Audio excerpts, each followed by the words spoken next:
There is a very specific type of travel envy that I think we all get. Oh, for sure. You are scrolling through your feed, maybe it's a Tuesday afternoon. You are, I don't know, 5 hours deep into a spreadsheet. The fluorescent lights are humming. Yeah, the classic office drone moment. Exactly. Mm. And then you see it. The yellow colonial building, the Mm. peeling paint that somehow looks aesthetic and not just, dilapidated. Mm-hmm. The river that looks like a sheet of violet glass.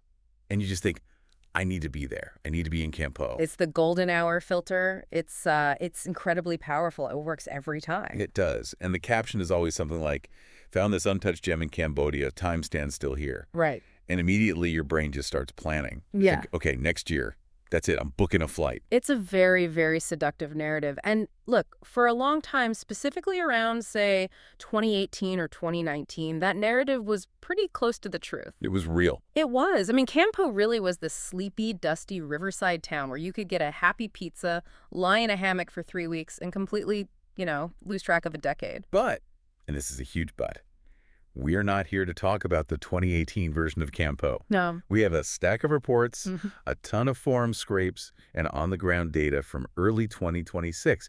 And the picture they paint is, well, it's complicated. Complicated is putting it mildly. I'd say if you are booking a trip to the Cambodian coast in 2026 based on a blog post from 5 years ago. Which so many people do. So many people. You're basically walking into a totally different reality. We aren't just packing our bags today. We are doing a reality check because the place has changed a lot. We are talking about the coastal towns of Kampot and Kep.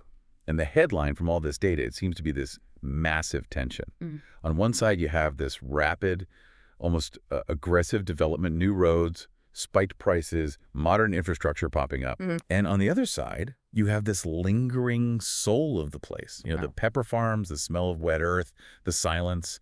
And it feels like it's fighting for its life. It's a battle between the dusty detour and the luxury escape. And honestly, the winner isn't clear yet. It's happening in real time. We found some serious contrarian surprises in this research. Things that actually genuinely shocked me. For example, Kep. Ah, Kep! I always thought of Kep as this bustling seaside market town, crab shacks everywhere, people walking along the coast. But the data says that on a weekday in 2026, it is practically a ghost town. It's eerie. It really is. The reports are clear. If you don't plan your logistics for Tuesday in Kep, you might find yourself stranded with literally nowhere to eat. Really? It's that quiet? It is that quiet. Everything just shuts down. Wow. Okay, and here's a hot take that might upset some foodies. The world-famous Kampot pepper. The stuff everyone raves about. The sources suggest it might not be the single best taste experience you have on the trip. Ooh, controversial. We will definitely get into why. It's all about context, Pepper on a farm is one thing. Fresh crab on a pier with that pepper is a whole other thing. Okay, I can see that. But despite the inflation, despite the construction noise, the sources make a pretty bold claim. Yeah, this one jumped out at me. They argue that for the price of a single, mediocre, probably windowless night in a hotel in Singapore, Which is astronomical. you could live like absolute royalty in Campo for 4 days. I mean, we're talking private villas, boat rides, seafood feasts, the whole 9 yards. That is the hook, right? So our mission for this deep dive is pretty simple. We need to figure out if the Cambodian coast is still a destination worth the hassle in 2026, or if the soul has finally been paved over. Let's dig in. I think we need to start with the why and the where. Yeah, let's. Because, as we hinted, the algorithm is lying to us. It is selling us this untouched colonial charm. Why is that narrative so dangerous right now? Well, because it sets you up for disappointment. It's what I call the digital nostalgia trap. It's very real. You see that one perfect photo of the shop house, and your brain just fills in the rest. Right. You imagine quiet streets, bicycles everywhere, maybe an ox cart trundling by. You imagine a living museum, basically. But you don't smell the exhaust fumes in a photo, do you? You do not. And the reality of 2026 is that Cambodia has been developing aggressively. I mean, really aggressively. And the biggest catalyst, the one thing that changed everything in this specific region, is the road. The legendary road from Phnom Penh. Legendary for all the wrong reasons. Seriously, if you talk to anyone who did the Phnom Penh to Kampot run 10 years ago, or even just 5 years ago, they have trauma. Actual trauma. I'm barely exaggerating. It was a death trap. Narrow, 2 lanes, crater-sized potholes, container trucks passing buses on blind corners. It was 4 or 5 hours of just white-knuckle terror. I remember hearing stories of people arriving in Kampot and needing like a stiff drink immediately just to stop their hands from shaking. Exactly. And that was, in a weird way, a barrier to entry only the committed, the really determined travelers went. But that's gone now. It is gone, or, well, mostly gone. The new expressway connector has been fully functional since late 2024, and this is a complete game changer. It's cut the travel time down significantly, but more importantly, it has made the coast accessible. Accessible sounds good. I mean, accessibility is usually a pro for travel, isn't it? It's a pro for logistics, for sure. It's a con for the vibe, because when you make a place super easy to get to, who comes? Everyone. Everyone, but specifically heavy domestic tourism. The sources point out this massive shift in the demographic. Before, it was backpackers and, intrepid expats willing to brave that horrible road. Yeah. Now, it's families from Phnom Penh with big SUVs. So the weekend dynamic is just completely flipped. It is night and day. It's not even the same town. The sources use this one phrase that I love. The town holds its breath on Tuesday. Its breath. Yeah. If you go on a Tuesday, you get it. You get that sleepy, magical, colonial feeling. You can literally walk down the center of the street. But Saturday night, Let me guess. Karaoke speakers. giant, portable karaoke speakers blasting across the river, SUVs double parked everywhere. It becomes a domestic party hub. So if you're a traveler looking for quiet contemplation and you book a Friday to Sunday trip, You are going to hate it. You will feel cheated by every blog you ever read. that is such a crucial piece of advice to flag right at the top. If you want the old Kampot, the one from the pictures, you have to go midweek. You have to game the system. 100%. You have to be a contrarian with your calendar. Go when everyone else is working. Okay, let's talk about another myth, because this one is a bit personal to me. The whole digital nomad myth. Oh, yeah, the laptop on a bamboo table fantasy? My feed is full of it. Yeah. People with their MacBooks sitting in these beautiful bamboo cafes in Kampot saying, this is my office for the week. It looks so idyllic. It looks great, doesn't it? A fresh coconut shake, your laptop, a view of the river, the sunlight dappling through the leaves. It's a powerful image. So is it a lie? Is it all fake? It's not a lie exactly, but it is a severe distortion. I mean, a very severe one. The sources are crystal clear about the utility reality in 2026. The internet in Cambodia has improved, sure, but in Kampot, it is not bulletproof. What happens? Rain happens. And when we say rain in the wet season, we are not talking about a little drizzle. We're talking about a biblical tropical deluge. Right. The infrastructure just can't handle it. The power flickers. The internet drops. Which is a total nightmare if you were in the middle of a Zoom call with a client in New York or London. Exactly. You freeze mid-sentence, and you can't really explain to your boss, sorry, the monsoon took out the local internet tower.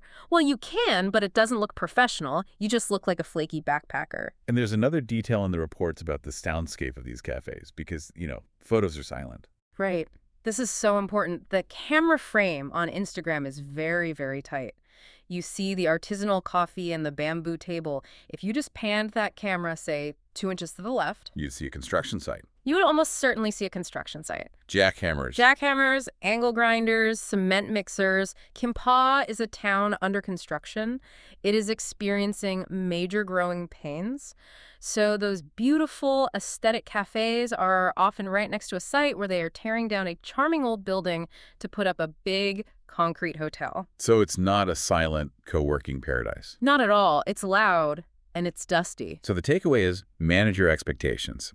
If you are going there to work, you absolutely need a backup plan for data, like a good eSIM and maybe some industrial-grade noise-canceling headphones. Or, and this is my personal advice, just don't go there to work. Go there to disconnect. That is what the region is actually good for.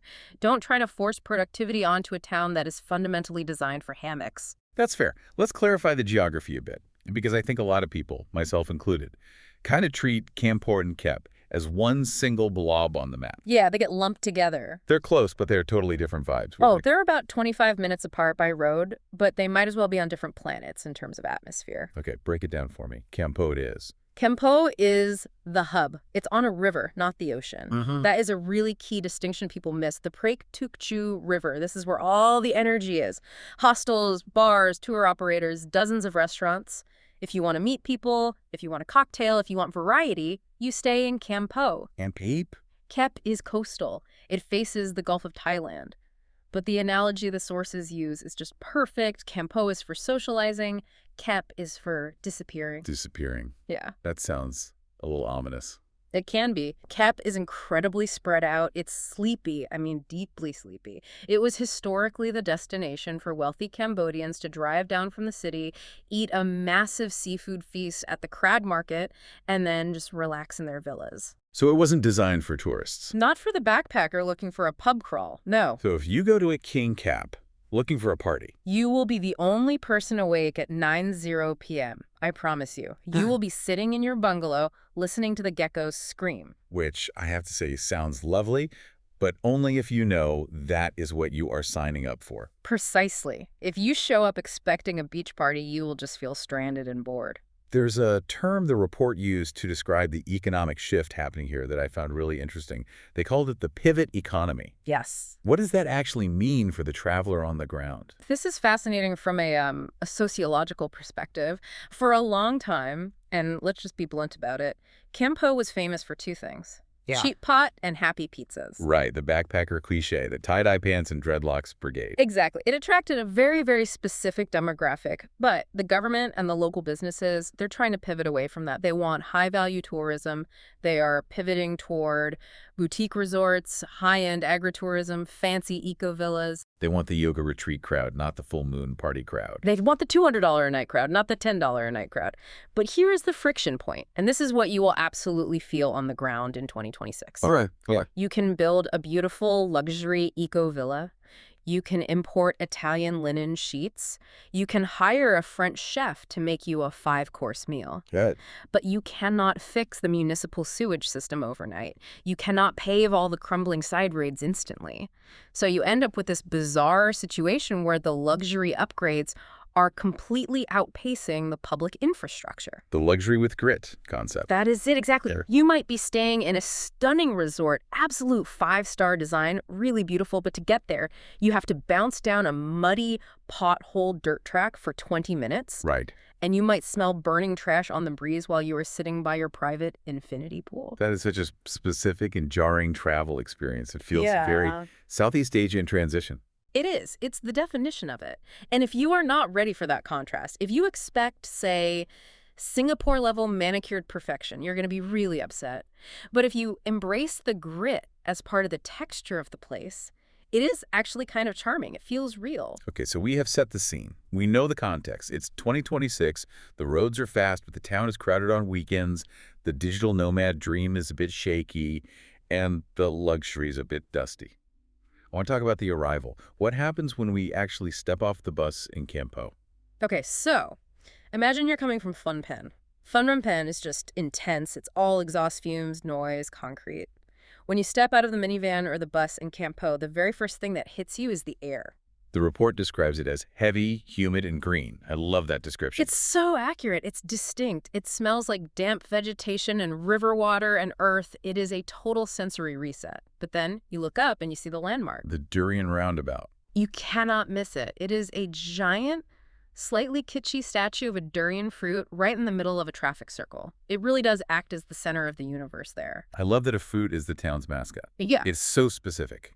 It says a lot. It shows the agricultural pride of the whole region, but right around that durian, it is pure chaos. You have these aggressive tuk-tuk drivers immediately on you. Waterfall, pepper farm, lady, tuk-tuk, sir. It is a hustle from the very second you land. You have to have your wits about you. And visually, in 2026, what are we looking at? Is it still the charming town from the pictures? It is, but with an asterisk. The big change is just more traffic. You are seeing a lot more SUVs and Lexus 4x4s navigating these narrow streets that were really designed for bicycles and ox carts. Right. The architecture is still there, those beautiful yellow peeling colonial shop houses. But the ground levels are heavily commercialized now. It is not just sleepy storefronts. It is active businesses, vape shops, tour agencies, modern mini-marts. But there is a redemption arc for the town, right? Yeah. The report talks about the golden hour. Oh, absolutely. This is why people fall in love with Kampot, despite everything else. Around 5:00 p.m., the whole town just transforms. The sun starts dropping behind the Elephant Mountains. The river turns this incredible shade of violet and pink, and you hear this one specific sound, The pop, pop, pop, pop. the long-tail fishing boat engines. It's this rhythmic, mechanical heartbeat of the town.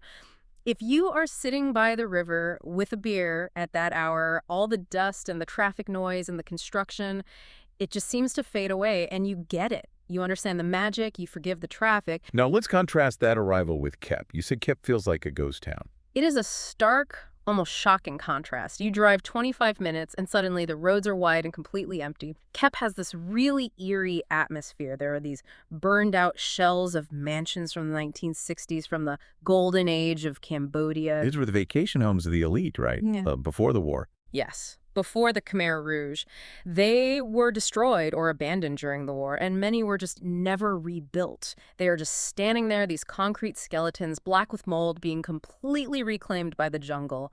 Vines are growing through the windows. Wow.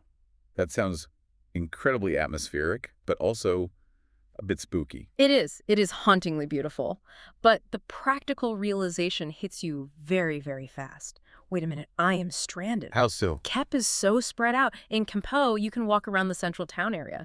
In Kep, the distances between hotels, the market, the beach, they're huge. If you don't have wheels, you are basically stuck in your hotel. So Campo captures you with chaos and then charms you with the river. Yeah. And Kep captures you with silence and then kind of traps you with distance. That is a perfect way to put it. Absolutely perfect. Okay, let's get practical. Let's talk money. We mentioned that Singapore comparison earlier. Let's actually break down the economics of travel for 2026. What does it cost to be there? Right. First things first, currency. Cambodia is a dollarized economy. You will use US dollars for almost everything substantial: hotels, meals, tours. But for small change, you get Cambodian rial. So you end up with this weird mix in your wallet. You do. You have a wallet full of US dollars and then these huge stacks of rial. You feel like a gangster until you realize that brick of rial is worth about $3. Huh, okay. So accommodation. This is where the value proposition really shines, right? This is the killer app for Campo. We have basically 3 tiers here. Let's hear them. First, the shoestring tier, the classic backpacker. You can still find dorm beds for $8 to $12, super basic, probably just a fan, no AC at the bottom end. But it exists. It's still there. Then the mid-range. This is where the reports get really excited. This is the absolute sweet spot. We are talking $45 to $70 a night. For that price, you are getting a beautiful private bungalow on the river or a stylish boutique room with a pool in town. For $70. For $70, the design is often really cool. A lot of polished concrete, bamboo, rustic chic. In Europe or the US, or especially Singapore, that $70 gets you nothing. Maybe a hostel bed. Here, it gets you comfort, privacy, and style. And then at the top end, luxury. This is the new tier that didn't really exist 10 years ago. Places like Amber Campo or Nai Bang Chat over in Kep. You are looking at $180 to $300 a night, maybe more. And for that, you're getting Private villas, plunge pools, world-class service, private chefs, real, proper luxury. That is a huge range. But let's talk about the most important economic indicator in the entire region, the crab index. Ah, yes, the crab index. In 2026, this is a real thing you need to monitor. Blue swimmer crab is the local delicacy. It's what Kep is famous for. The price fluctuates daily based on the catch and the season. So what's the baseline? The standard we are seeing in the data is $15 to $20 per kilo, cooked. And a kilo of crab is a lot of food. It is a mountain of food. It is messy, delicious, and honestly hard work to eat. But here's the warning. If a vendor at the market quotes you $30, Walk away. you walk away. You just smile and walk to the next stall because you were paying the "I just got off the bus and have no idea what I'm doing" tax. To tourist tax. Exactly. $30 is too high. You need to haggle a bit or just move on. Good to know. And what about general food costs? If you're not eating a mountain of crab. Street food. A good bowl of noodle soup, a plate of rice with pork is still super cheap.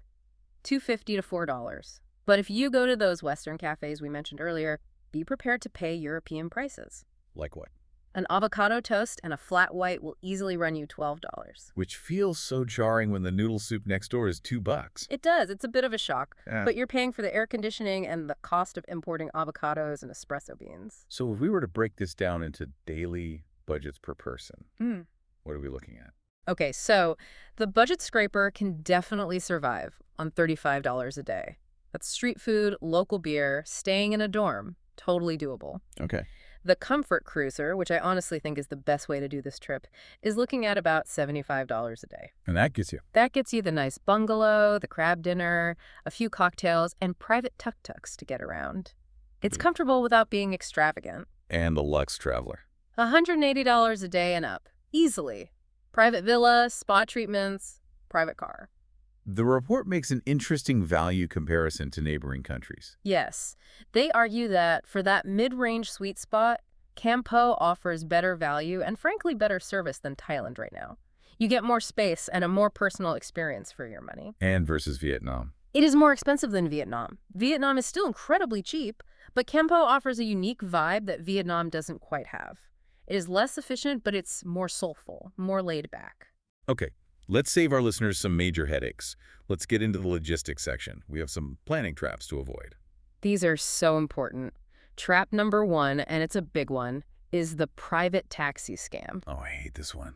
It happens everywhere. How does it work here? So you're in Phnom Penh. You negotiate a price for a private taxi to Campo for, let's say, $50. You think you're paying for the whole car, just you. A nice, clean Toyota Camry shows up. You get in. Yeah, you think you're golden. You think you're set for a comfortable ride. 10 minutes later, the driver pulls over. And pick someone else up. Exactly. Yeah. He picks up two strangers. Then he stops again and throws a giant bag of rice in the trunk. Then maybe a cage of chickens gets strapped to the roof. Suddenly, your private $50 taxi is a public shared transport, but you still paid the private price. That is infuriating. You paid for privacy and you literally got a chicken on your lap. It happens all the time. So what's the fix? How do you avoid that? You have to be extremely explicit up front. Or, better yet, use reputable bus agencies like Giant Ibis or the Grab Intercity feature if it's active and priced well. But if you are getting a car, you have to set the condition before you get in. Private means private. If anyone else gets in this car, I get out and I don't pay. You have to hold the line. Bold, but necessary. Okay, what is trap number 2? The Riverside Trap. This is a classic geography mistake people make when booking online. People look at a map, they see a beautiful resort labeled on the river, and they think, oh, lovely, I'll stay there and I can just walk to the night market for dinner. But the river is long. The river is very long. The main resort area, what people think of as Riverside, is often 3 to 5 kilometers out of the main town, and the road to get there... Let me guess. It's not a pleasant stroll. It is dark, it is completely unlit, and it is incredibly dusty. You absolutely cannot walk it safely at night. So you end up trapped, and you're paying for transport constantly. Constantly. A tuk-tuk one way is $3 to $5. If you go back and forth to town twice a day, you are burning $20 a day just on these short rides. It eats into your budget so fast. What's the fix for that one? The fix is to rent a scooter immediately. It costs about $6 to $8 a day. It gives you total freedom. Or just make a conscious choice. Stay in town for the convenience and then commute out to the river for relaxing during the day. Don't assume Riverside means accessible. Right. And trap number 3, the keep beach expectation. This is all about managing disappointment. People hear coastal town and they immediately imagine the Maldives. They imagine white powdery sand and clear turquoise water. And the reality in Keep is? The reality is a small man-made beach. They literally trucked the sand in. It gets crowded with local families having picnics, which is a really cool cultural vibe to see, but it is not a lay on a sun lounger kind of beach holiday vibe. And the water. The water is brown or green. It's clean enough to swim in, but it's very silty from the nearby estuaries. If you go there expecting to snorkel and see coral, you will be very, very sad. So where do you go if you actually want to swim? You take a 30-minute boat ride to Rabbit Island, which is Koh Tonsei. That has the proper swimming beaches. My advice is to treat Kep itself as a place for hammocks, reading books, and eating crab, not for building sandcastles. Okay, let's talk essential gear. Specifically, staying connected in 2026. eSIMs are absolutely the way to go. Smart or Cell Card are the main providers, and they're both pretty good. 5G is actually decent in Kampot town itself. But there's always a but. But, and this is important, the second you drive out to the pepper farms and the hills or the salt fields, that signal drops to 3G or sometimes nothing at all. So download your maps offline. Do not rely on having a connection in the countryside. And money logistics. You mentioned the dollar thing. Right. ATMs are everywhere, but the fees are high $5 or $6 per withdrawal is standard. That adds up fast. The pro tip is to bring crisp, new US dollars with you. And I mean pristine. Like straight from the mint. No folds. Yes. No tears, no ink marks, not even heavy folds. They are incredibly picky. They will reject a bill if it has a tiny tear in the corner. It is so frustrating. You try to pay for dinner and they just hand the bill back to you and say, cannot. That is incredibly stressful. It is. But there's a new solution. ABA Pay, which is the local QR code payment system, has become very accessible to tourists. If you can set that up on your phone, it changes everything. You just scan and go. No more arguing about a torn $10 bill. It's a great tip. What about timing? When should we actually book this trip to get the best experience? There are 3 very distinct windows. November to February is the peak season. It is, cool for Cambodia, so still hot, and it's dry. This is the best time. The skies are blue, the dust is manageable. And then the heat hits. March to May. Do not underestimate this.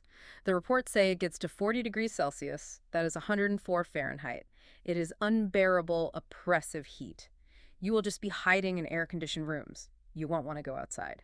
And then the rain comes. June to October, this is the rainy season. It is incredibly lush and green, which is beautiful, but those dirt roads to the pepper farms and waterfalls, they turn into mudslides. It becomes an adventure sport just to get around. If you are not a very confident scooter driver in thick mud, you should avoid this season. Okay, let's move on to safety, comfort, and the grit.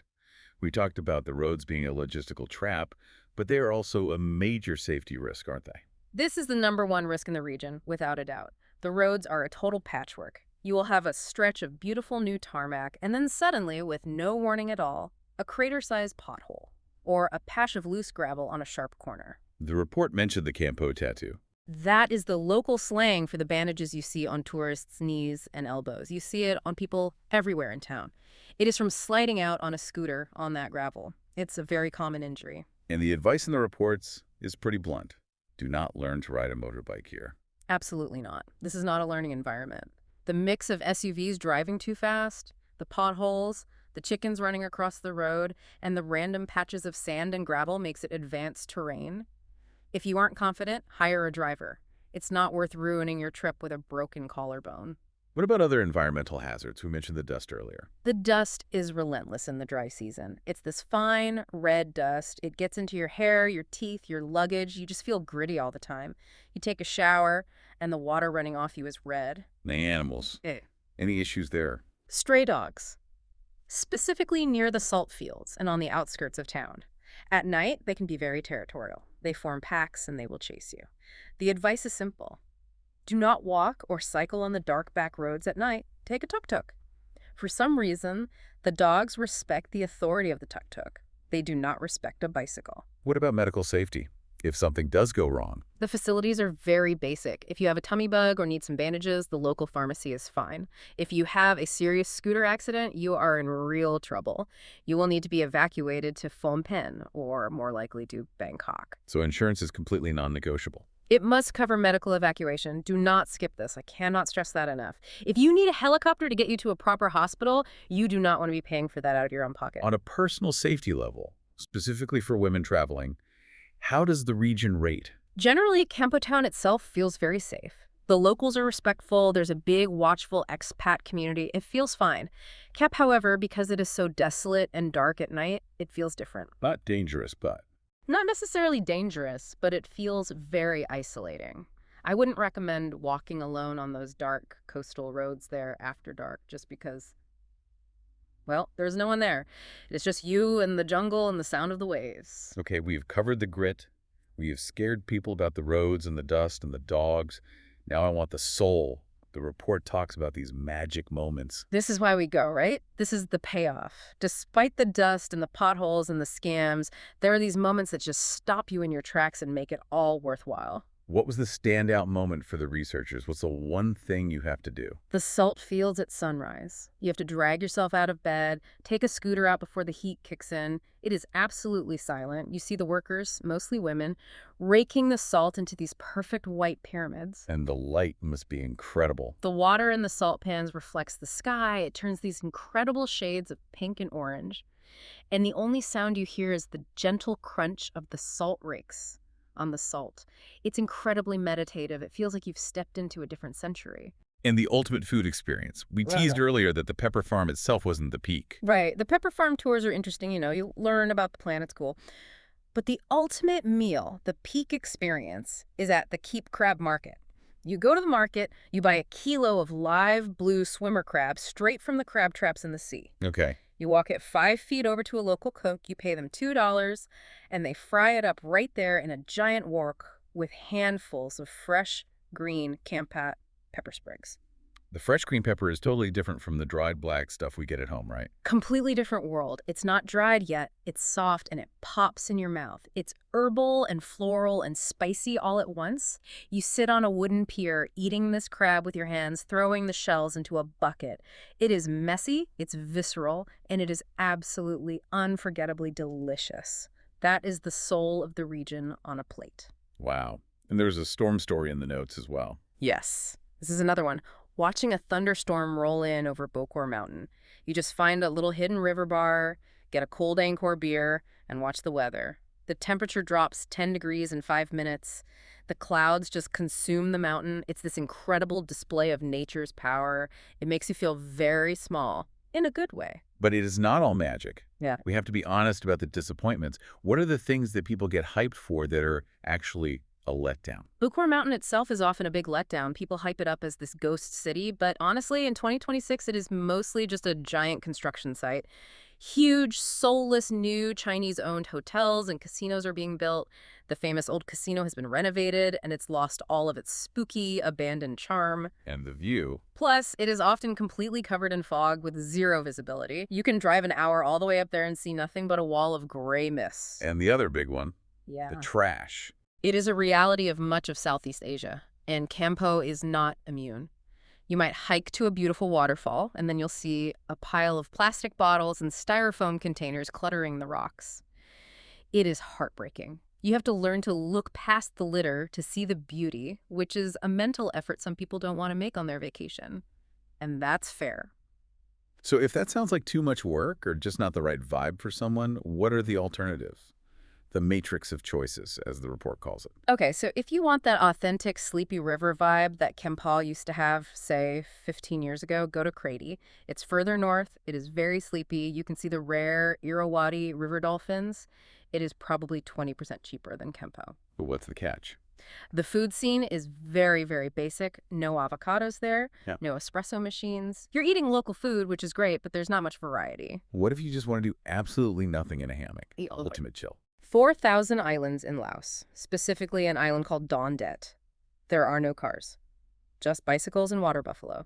It is the definition of pure chill, but it is much harder to get to. It's a mission. And what if you want the beaches and the jungle, but with more comfort and better infrastructure? Then you go to Koh Chang in Thailand. It is much easier to access, has better roads, better hotels, great beaches, but it feels Thai touristy. It lacks that specific, slightly wild, slightly gritty Khmer soul that Kampot still has. Now, for the travelers who are committed to this region, the report suggests a power move itinerary. This sounds intriguing. This is the pro tip. This is how you win. Don't choose just Kampot or Kep. You combine them. You do 3 nights in Kampot on the river for the social vibes, the bars, the restaurants. Right. Then You move to Kep for 2 nights for the silence, the seafood, and the disappearing act. Then, and this is the key part, you cross the border at Ha Tien. Yes. It is right there, just a short drive away. You cross the border, take the ferry to Phu Quoc Island, so you get the rugged culture and atmosphere of Cambodia, and then you end your trip on the pristine, manicured, beautiful beaches of Vietnam. This is the absolute best of both worlds. You get the grit, then you get the polished luxury. I love that. It's like a perfect 2-part trip. Yeah. So let's wrap this all up with the verdict. Who is this trip for in 2026? Let's go through the profiles. Okay. If you are a backpacker, a resounding yes. The social scene is still top tier. The hostels are great. You will make friends instantly. The arranged couple. Absolute yes. This is the demographic that will love it the most. It's romantic, it's rustic, and the value for money on those private bungalows is just incredible. You can live really well. What about a family with kids? This one's mixed. If your kids are adventurous and older, sure, they'll love the kayaking and exploring. Yeah. If you need sidewalks and strollers and high chairs, no. It is too hostile for that. The roads are just too dangerous. And what about the luxury traveler? Surprisingly, yes. If you stay in one of the high-end resorts like Amber Campo, you get world-class isolation and service. Just know that the second you step outside your beautiful resort gate, it is dusty and chaotic. You are in a very luxurious bubble. So the final synthesis, what's the one big takeaway? Campo and Kep are for travelers who prioritize atmosphere over efficiency. You have to be willing to accept the dirt and the dust and the chaos to access the soul of the place. But if you are, it offers a sensory experience that is rich and real and hard to find anywhere else. Slow down, listen to the river, and eat the pepper. That is the dispatch right there. And one final specific piece of takeaway advice for someone booking their flight right now. Go in January. It's the best weather. Base yourself about 2 kilometers out of town, but make sure you have a scooter. And buy the pepper to take home. It really, really does taste better. Fantastic. Thanks for diving in with us on this one. We will catch you on the next deep dive. Safe travels.